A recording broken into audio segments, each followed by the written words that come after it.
বছর 13 বিক্রম সুতার এখন রোজ চলন্ত ট্রেনেই লড়াই করে জীবনের সঙ্গে। পড়াশোনার বয়সে স্কুলের বই ছেড়ে কাঁধে তুলে নিয়েছে পরিবারের দায়িত্ব। তাই এখন লোকাল ট্রেনে ঘুরে ঘুরে কখনো বাদাম, কখনো ঝুরি ভাজা, আবার কখনো ছোটখাটো নিত্য প্রয়োজনীয় সামগ্রী বিক্রি করেই চালাচ্ছে নিজের সহ ছোট বোন ও সংসারের খরচ। কি বলবো, দেখলে তো কষ্ট লাগে। এই বয়সে যে হকারি করে, কিন্তু কিছু করার নেই। ওর বাবা ছেড়ে চলে গেছে ওর বোন হওয়ার পরে, যেটা শুনেছি আর কি ভিডিওতে। তাই বলছি যে এই বয়সে ওর এখন স্কুলে যাওয়ার বয়স, তা এখনও হকারি করে পেট চালাচ্ছে মা বোনকে, ও নিজে। তো দেখলে কষ্ট লাগে, কিন্তু আমাদের তো কিছু করার নেই। এবার যদি সরকারে যদি কিছু সাহায্য করে ওকে, তাহলে খুব ওর উপকার হয়। মা কাজ করেন লোকের বাড়িতে, স্কুলে যাওয়ার থেকে তাই টাকার প্রয়োজনে লোকাল ট্রেনকেই বেশি আপন করে নিয়েছে বছর 13 ছেলেটি। তার কথায় স্কুলে গেলে মেলে না টাকা, কিন্তু লোকাল ট্রেনে হাতে আসে সংসার চালানোর মূলধন। জানা যায় বর্তমানে চাঁদপাড়ার বাসিন্দা বিক্রমের বাবা একসময় পরিবার ছেড়ে চলে যায়, কারণ বিক্রমের মা জন্ম দিয়েছেন একটি মেয়ে সন্তানের।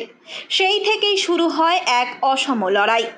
মা ছেলে মিলে শুরু করে জীবনযুদ্ধ। আমি তো অবশ্যই 8:30, সবাই আছে বাবা বাদে। ছেলে চলে গেছে কেন, বোন হলো, আমি মা আর বোন।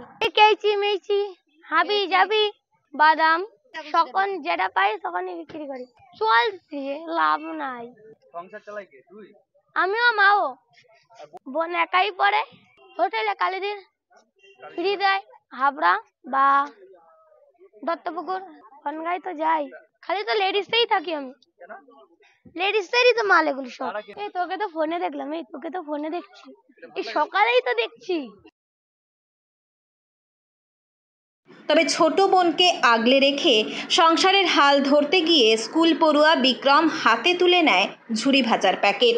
তারপরই সোশ্যাল মিডিয়ার দৌলতে বিক্রমের এই লড়াই হয়ে যায় ব্যাপক ভাইরাল। এখন সকাল থেকে রাত লোকাল ট্রেনই তার বাজার, কামরাই তার দোকান। বনগাঁ লোকাল হোক বা গোবরডাঙ্গা, হাবড়া যাত্রীদের ভিড়ই তার বিক্রির ভরসা। তবে সব কামরায় সমান সাড়া না মেলায় এখন বেশিরভাগ সময় লেডিস কামরায় ওঠে সে। তার কথায় সাধারণ কামরায় লোকজন তাকে চিনলেও ফটো তোলেন, কথা বলেন, কিন্তু জিনিস তেমন কেনেন না।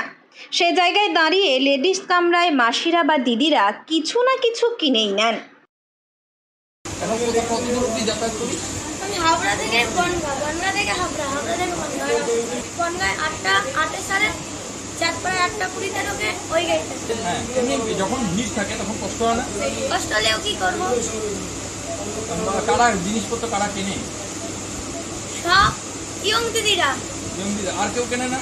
বয়স্করা দাম শুনে সবাই পালায়। কত দাম মোটামুটি? 20 টাকা আছে, 30 টাকা আছে, 40 আছে, 100 আছে। খালি বলে তোকে ভিডিও দেখছি, আর কেউ নিচ্ছেই না। আর কেউ নিচ্ছে না? আমরা বিভিন্ন রকমের ব্যবসা করি, বাদাম বেচি, কাঠি ভাজা বেচি, বাদামের খাজা, ক্যাডবেরি। জানায় বিক্রম। ভাইরাল ভিডিও ও ফেসবুক পোস্টের হাত ধরে বিক্রমের জীবনযুদ্ধের গল্প এখন ছড়িয়ে পড়েছে নেট দুনিয়ায়। লোকাল ট্রেনে ব্যবসা করা অন্যান্য হকাররাও তাই এখন সব রকমভাবে সাহায্য করে বছর 13 এই বিক্রমকে। তবে সেসবকে সরিয়ে রেখেই লাজুক প্রকৃতির ছেলেটি দিনভর ট্রেন বদল করে এ স্টেশন থেকে ও স্টেশন। দুপুরে পেটের দায়ে কখনো হোটেলে, কখনো কালিদির হোটেলে গিয়ে জুটে যায় এক বাটি ভাত বিনামূল্যে। জীবনের এমন এক কঠিন বাস্তবতাকে সে যেভাবে মেনে নিয়ে লড়াই করছে, তার জন্য বছর 13 এই খুদেকে কুর্নিশ জানানোই যায়।